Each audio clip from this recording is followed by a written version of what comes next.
Good afternoon. Today we're going to be talking about family history binders and how to organize your family history binders. So this is something that most genealogists start with. Well, they used to. Today in the digital era, most people are doing things on different websites, computer programs, and things like that, which it is the digital era after all. But if you go back so many years, decades, you had people who went to libraries, archives, all of these historical genealogical societies where they found original records. They would have to make copies, photograph, if they were able to at that time, but go and get copies of original records. And the only way they were able to keep these were to put them in binders or keep them in files. So we're going to show you how to kind of modernize these family Bibles, or excuse me, family binders.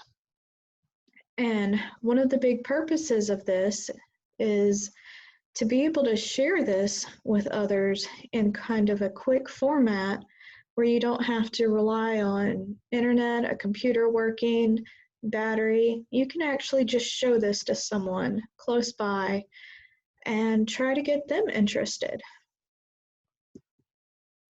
So these are some of the binder basics. It's always best to begin with a 3-ring binder and one that either has the D ring or will open so that the rings are attached to one side and not in the middle. This is something relatively new, or at least in the last decade. So most of those old family binders that you'll find, the rings were in the very middle. So when you go to open them, you'll either find that a lot of the pages have ripped, they're getting folded and things like that, which is very sad. And sometimes they have actually ripped and fallen out and the individual doesn't even know that that's happened. Also, one thing to say real quick, depending on how those binders were stored, if they were just sitting up on a shelf like a book typically does, which is how you typically might see binders set up, if they are full of pages and different things, after time, those are going to start to sag down. And you're not going to realize it because you're only seeing the outside of the binder. But once you take that down, all of those pages have sagged down due to the weight.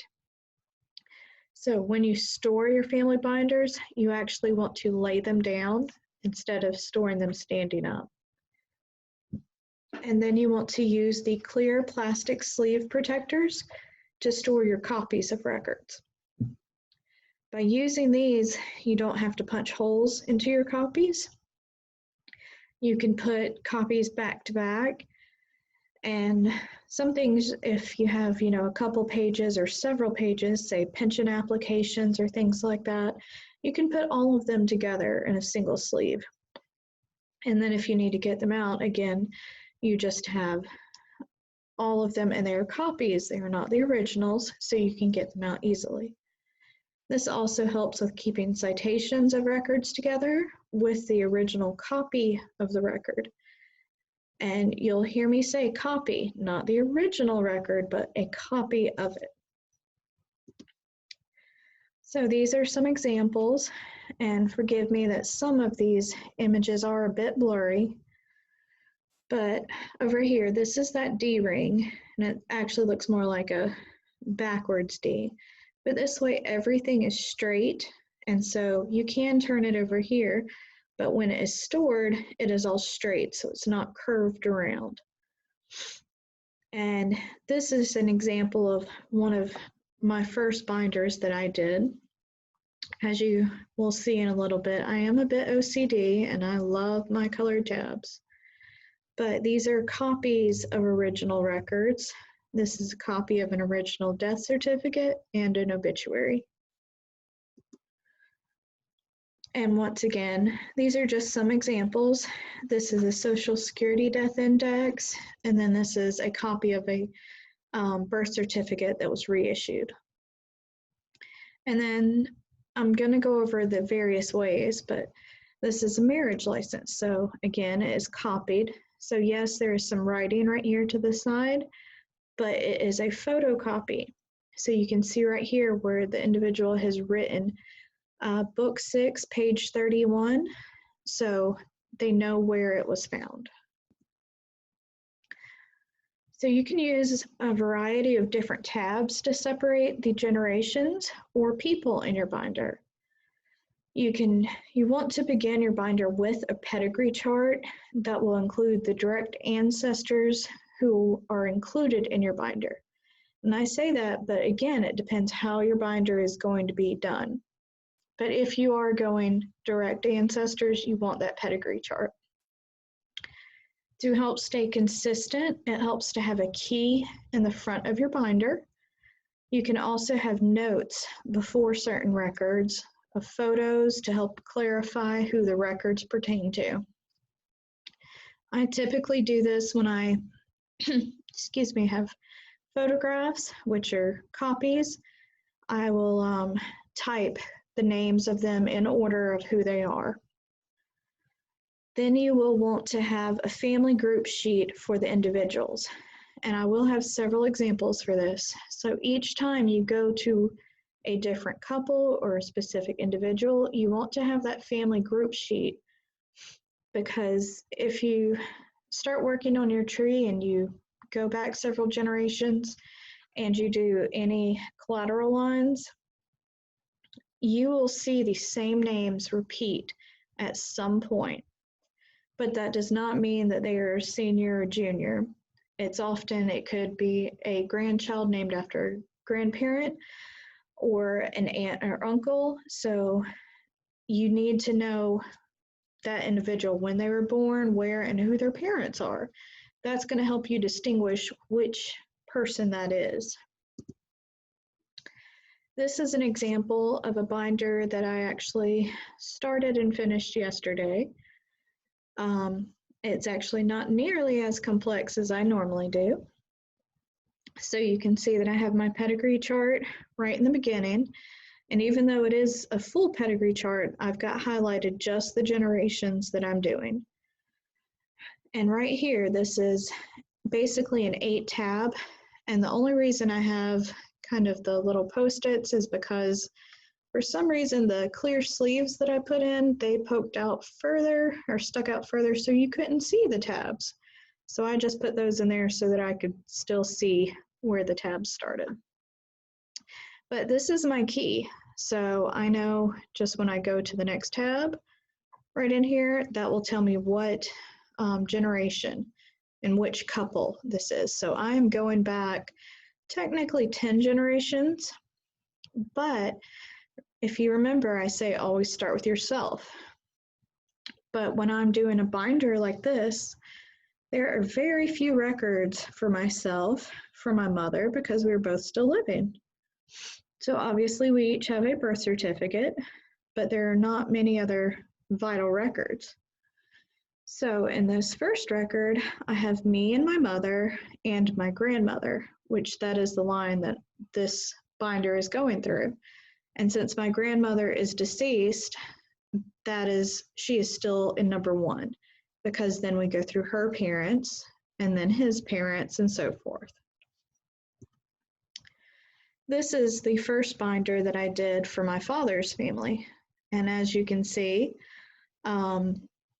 this is a bit more advanced. So for those of you who are, I guess, colors work for you, everyone's going to be different. Sometimes a numbering system works best. You just need tabs with names on them. Everyone can be a bit different. So for this instance, I had a colored tab for each type of record that is listed over here on the side. And then at the top, I had a colored tab for the individuals. So I could honestly flip to any page and just look at the colored tabs, and I could tell you who the record was for and what type it was without having to read it. I did have to update this a couple times because when I first did it, I did not have an obituary and I had no military records. It was not until last year that I finally found obituaries that had been uploaded, and it was the first time I found a military record for anyone in my father's family. And if you notice, I have border crossing ship manifest. In the past, when I've done this class, I would indicate that, everyone's type of records might vary. Depends on where your family lived, where they came from. So if you notice, I have immigrant ancestors in my father's family. And depending on when they came here, I did not have military records, or at least I thought I did not. And it turns out I did have some, at least, draft registrations, but their age kept them from being in the war. And again, this is that same binder, and I do have that pedigree chart in the front, and then I have the family group sheet after that. I have this one starting with me, and I just do my father's side instead of my mother's, because this is my binder only for my father's family. This family group sheet is actually the second one I did, because when I first started, I knew hardly anything. I knew some of my grandmother's siblings, but not all of them. I had an estimate of a year that they were born, but that was it. Did not know locations. So after doing more research, I found specific dates of birth, where they were born, spouses, and even death dates. So I had to create a new sheet and update it. So here's where we go to how to organize it. Obviously, many different ways. And there's no specific right or wrong way to organize your family binder. So you want to choose the organization method that works the best for you and your genealogy materials. Kind of one of the first things that you do want to evaluate before you start your binder is, what materials do you have? Do you have a ton of photographs? Do you have original records? Do you have correspondence, letters written by ancestors, a lot of military records, original certificates, birth, marriage, death, things like that? So what type of things would you put in your binder? That's kind of the first thing you need to evaluate before you start, and then try to move on from there. Some examples of organizing: you can do a color code for records. You can sort your records in categories. An example of that, in the binder I have for my father's family, I keep all of the census records in one area instead of printing a census record for each individual, since they're usually in family units. So I'll print a census record and highlight the family and make notes at the bottom or on the back of it, and I still have the citation there, but that way I'm not printing a single census record for every individual. And for the census records, I usually put the oldest one first and then go to the newer one, so that way I can follow the family and see kind of who is disappearing, so to speak, and then who is coming about, if that makes sense. When you go backwards, it does work, but when you're looking at the records themselves in a family binder, you want to follow that trail kind of chronologically as the dates go on. It's important to stay consistent within your family binder, but this does not mean that each binder has to be the same. And I've said this many, many times, you want that consistency. So dates and places, they all need to be consistent. If you're going to use abbreviations, stay consistent. You need to keep that, and it will become easier and easier. But again, if you're going to do various different kinds of binders, it does not have to be the same organization method. It just needs to stay the same in the same binder. The first family binder should be on the family that you are most familiar with. This way you're able to organize the records more easily, even if it's not one that you particularly are doing active research on, or maybe you've already done a great deal. It's usually easier at least to start on that family, so that way you will be able to come up with a system that works for you. So gradually you'll learn that, and maybe later you do have to divide them. So these are a few different examples. This one, it has different family groups. So these are the surnames for various families, and then this is a different binder where it has specific individuals, and then they have little tabs for the different records within that individual. And also the different colors, I believe, are also children in there.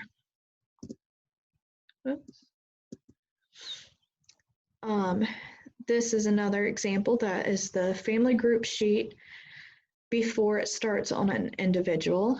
So this family group sheet is for my grandparents. So this is my grandfather and my grandmother, and then my mother is listed right there. So this is all of their information. And then this is my grandfather, a little short one right there, and all of his brothers. So this would be behind there. If I do have photographs of individuals, I do like to try and keep them with the pedigree chart. If you'll notice, this folder, this binder is a little bit older. This is one that my mother had started, I believe, long before I was born. So she started this years ago. And yes, there are some things that she did in this that were kind of those don'ts. So you see there's holes punched in here. And this is kind of a photograph, not a copy, but it is not the original. So now we're going to go to how many binders should you have. Typically, you will have a different binder for each set of grandparents to begin with. So that's kind of like branching out to those two main groups. But then once you've begun collecting materials on your ancestors, you might find the need to divide those binders so that you have one for each grandparent. So that would divide it into 4. It is also okay if you have binders for your spouse's ancestral line, or a cousin, or even if you're helping someone. How many binders you have on your family is completely up to you. I have a cousin who might be watching this, who I believe she has probably over 50 binders, if not more. Often they will be different sizes and have different organization methods, as I mentioned. My mother had binders for each of her 4 grandparents, and they weren't all the same size because some of them she had various information. Her father's family was slightly larger, as you saw. Her father had several brothers, and he had been very interested in his family. So he had lots of information, gave her lots of records and passed things down, whereas her mother's family wasn't quite as large, at least in that generation. So you may even have family binders tracing back to a specific ancestor, and that's one example I'm going to show in a little bit as well.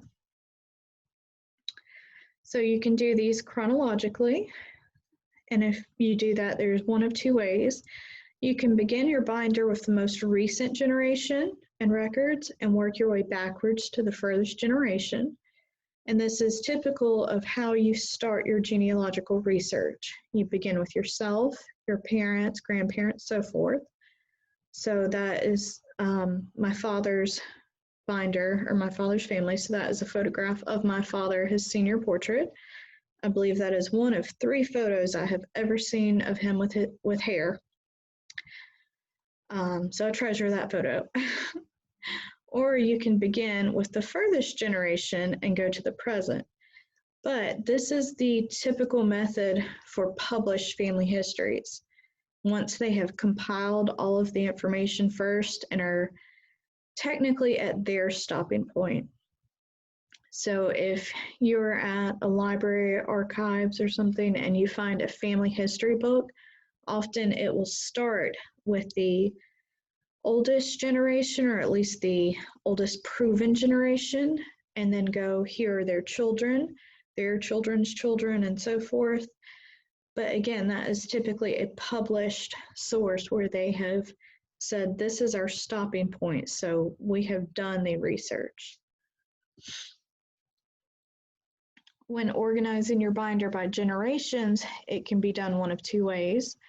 You can do your direct ancestors with information pertaining to them, or a specific ancestor, and then including records for all of their children instead of just your direct line. So that would mean instead of just the couple that is your direct ancestral line, and maybe that, one child being the couple that they had, you would have information on their entire family group, all of their children. So maybe marriage records for each of their children, possibly at least a list of who their children were, and so forth. So if you do that, you are going to have quite a large binder. One example I'll have in here, the number 3 on my group, Joseph Eldridge, Glenn, and Mary Ella Barton, who were my second great-grandparents. They had 15 children. So that can get to be quite a large list. When you do individual profiles, sometimes it's easier to organize your family binder by having a different section for individuals. This can be for direct ancestors, affiliated relatives, other descendants that you might be working on. If this is your chosen method, make sure you have that family group sheet at the beginning with pertinent details for the individual.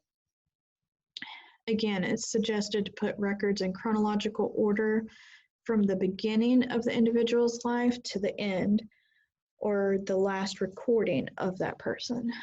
And by that, there's often times when, before they started keeping death records, you don't exactly know when they died, but they may have last appeared on a census record in 1860. You don't know where they're buried or something.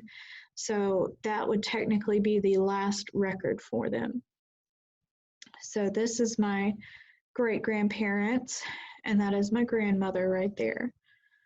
So this is the family group sheet for them. Now we're going to go over some do's and don'ts for family binders. So you do want to make a copy of all original materials to put in your binder. And I don't mean necessarily every single thing you have, but anything that you do want to put in your binder, you want copies. So this includes original photographs, certified documents, original documents with ink signatures, correspondences, military records, newspaper clippings, and any other document type that you might have. Store your originals safely. You want them in a dark place, in an environment that will help them last as long as possible. Typically, you want to keep those originals in acid-free bags like polyethylene, and you can buy those in several different places in many different sizes. I have various sizes. You can get archival boxes, sometimes they call them memory boxes. So I have these photograph original records in the bags in these boxes, making sure that none of them are bent or anything like that. You don't want to put too many of them in a bag. If anything, maybe 2, as long as there's no writing on the photograph or anything like that, because that ink can bleed through to the other. If there's anything adhesive on it, you make sure to put it in a single bag by itself. And you want it to stay in the box and not be in a humid area, which is very hard when you are down here in the South. So try to make sure it's at least in a room where it has plenty of air circulation. You want to create a key for your binder to put in the front so others will know the organization method you are using. And that's very important so that if someone else looks at your binder, they can open it and figure out what is going on. They can see the tabs or at least figure out the order that your binder is going without you having to try and explain everything to them. And then try to have at least copies of records that will prove a connection between each generation, such as parent to child. So this will become more difficult the further you go backwards. Excuse me. Different records will have to be used instead of vital records. So the further you go back, for example, when they didn't have death records, you might have to use a headstone. And perhaps you're not able to find a marriage record because of a courthouse fire, or you just don't know where they were married. Again, a census record, headstone, something like that might help. I know it's quite small, but this is a headstone for, I believe, my 4th great-grandmother, which it took my mother a very long time to find, because the headstone is technically facing some others that are going the exact same way. So you have to walk in between them to see it. And I'm sure you're not able to read it right here, but I have a transcript of it at the bottom. And it says Mary Freeman, which was her maiden name. And then it says wife of Shadrach Carter, born October 4th, 1836, died April 5th, 1876. And then Shadrach Carter is buried right beside her with his headstone. So the fact that it says wife means that that was his wife. He was married previously to another woman in Florida, which some other family members kept trying to say that this was the same woman and just a nickname. Yet the census record has the 2 different names. So this headstone finally proved that this was in fact his wife. And then we have census records to back up the fact that she was a Freeman. She was not the other woman who had a different last name. And then at the bottom here, this is a copy of my mother's birth certificate that has her mother, and then my grandmother's birth certificate, which is actually a certificate of delayed birth. So this is connecting these 2. These are notes of various spellings of names and when they were recorded. And then you see I have notes above copies of my photographs. You've already seen the key to my notebook, but I also keep this in my father's family binder because his family, their names were spelled so differently in various census records and official records, marriage records, and things like that. And then this is him and his siblings, so I have them, of course, in order. You can tell no hair, no hair, so that's why I treasure that senior portrait of him. These are a few others. So this is information regarding Rozier Wingate's military service. He was my 3rd great-grandfather, and that's a picture of him and his wife, Martha Ann Shiver. And that's just copied information, which you can tell. But you can also tell it's taped in there, so I cannot remove it. Now this is a scanned photo with the names of the individuals indicated, but they're not written on there. So that is actually good. Even though it has holes, you can tell that this is just typed up. So someone took a scanned copy of the photograph, they probably put it in a Word document and then put the names and everything, which is very useful. So this is something I would probably do with mine. in my notebook, but I would make sure to put it in a clear sleeve to not poke holes in it. And another way of kind of proving those connections, this is a family group sheet for family of William Michael and Mary Anderson. And these are my 6th great-grandparents. They had 5 children that we're aware of. William and Mary, well, I just said that. This is a copy of their original marriage record from Bulloch County, as you can see at the top. And those original records were very tiny. It just says granted marriage license to William Michael to be married to Mary Anderson, November the 21st, 1809. Very short and sweet. And of course, me being the nerd that I am, last year I was married here in Bulloch County, 210 years after my 6 great-grandparents were married right here. And of course, I had their marriage record right up under us as well. But this is the only record with Mary's name on it that we have.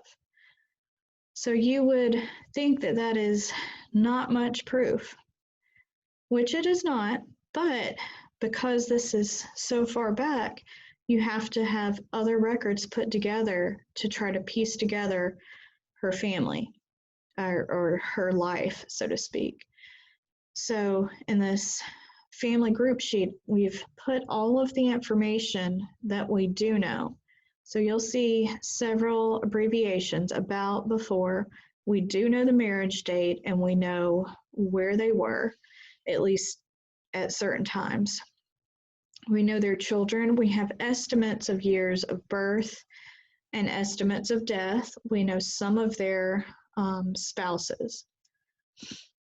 And if you remember in last week's presentation about census records, and then I had a few individuals asking about those earlier census records, you know, how do you tell when it is only listing individuals of certain age groups? How do you know who they are? A lot of it is guessing or evaluation, and you're using your own judgment. So to the left is the 1820 census for Bulloch County with William Sr. And again, we have to go by these ages. So right here, is William Sr.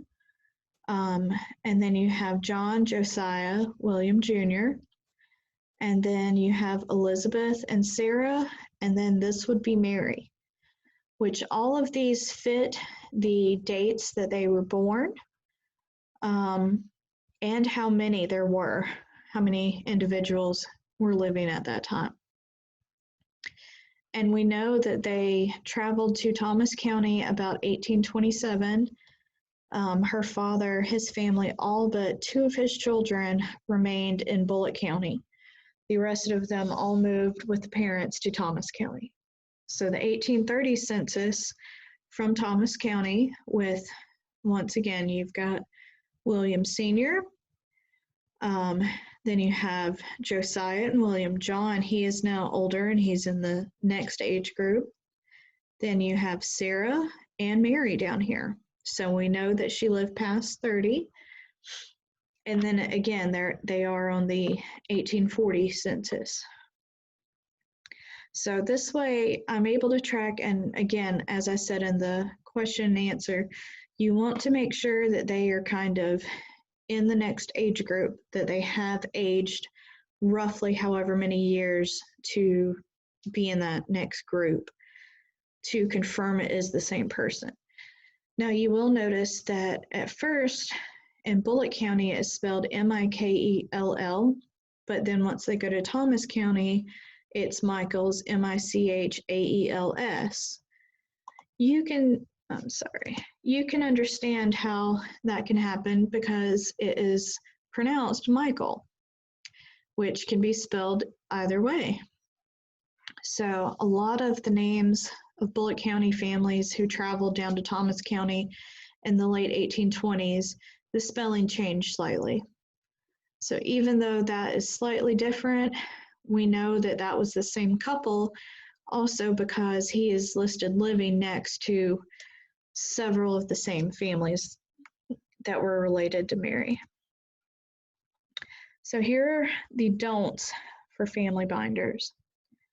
You do not want to put those originals in your family binder. This includes newspaper articles, photographs, certified documents, handwritten notes or correspondence, onion skin letters. And if you're not familiar with that, back in the typewriter era, you would often have these letters where they would use basically what they called onion paper and to type several letters. So it could kind of be typed through and go through both, and you'd have copies. And it was very resilient and did not tear as easily, but over time it can tear very easily, especially if it has been in a binder of sorts and has been exposed to humidity, and especially if someone put metal paper clips on them. They rust and they tear them horribly. So make sure to photograph or scan those and store them properly. Do not tape your records or photographs. Do not punch holes in originals.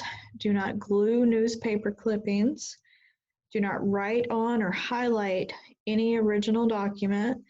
And do not write in pen on the back of photographs. Some of these things might sound silly today, but all of these practices were very common decades ago. So up here you can tell the tape has yellowed horribly. This again is my mother's notebook, but she gets a free pass for this. This was a project she did in elementary school. So this was for a grade. You can see where the teacher corrected a little thing right there. So this is perfectly acceptable for a child to do. But this is just to show how that tape can wear over time. This is showing original pictures, and this is my grandmother's obituary. It is good that she has this in there kind of as the original, because these newspapers have not been digitized, and so therefore if she did not have it, I would not have a copy. Luckily, I have digitized all of these so that I'm able to put the photocopies in these binders. And I'm also glad that holes were not punched in them. So these are all being stored now properly, and I am glad that they were not taped or glued in there. A lot of times I have seen where newspapers were glued down to various things. That glue will eat through the newspaper, especially the older ones, and it will just tear it to pieces, really. So these are some more examples. This is a copy of my grandmother's death certificate. It's not the original, it is a copy, but you see how holes were punched in it? And some of this had things written.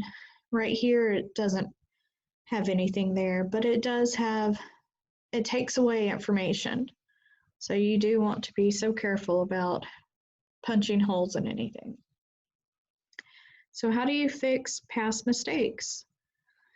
It depends on what mistake was made and as to whether or not it can be fixed to begin with. If a photograph, document, newspaper was glued or taped many years ago, the chances are that it will not be able to, that you will not be able to remove them without causing more damage. There are some cases, if it was taped, depending on the type of tape, it might have dried up by now and therefore maybe just have fallen from whatever it was taped to. And you can kind of cut the tape to the edge of the document. I would not try to pull the tape off of the original because that would tear or cause damage. But at least you can remove the dried tape that is sticking off. As far as glue, glue is horrible when it comes to these type of records. But occasionally, if it is like a hard photograph and it was glued, that can dry up over time and it will fall off, so to speak. If it is glue with newspaper, that one is very hard to get rid of. If holes were punched in originals, there's not much you can do to fix that. If you come across individual documents or photographs that have writing on them, the best thing to do is store them separately so the ink does not bleed onto another document.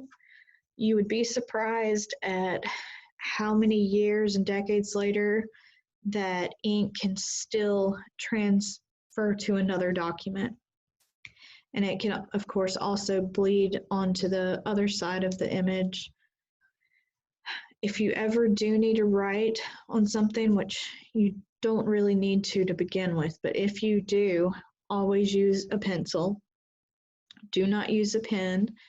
It is better to have it in a bag and then maybe have a tiny piece of paper written in pencil as to what it is for a little note or something.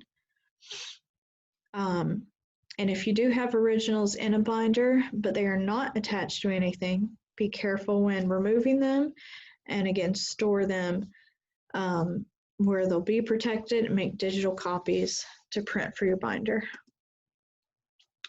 So these are two examples of a newspaper clippings and a photo that can be removed and stored safely, and digital copies put in their place.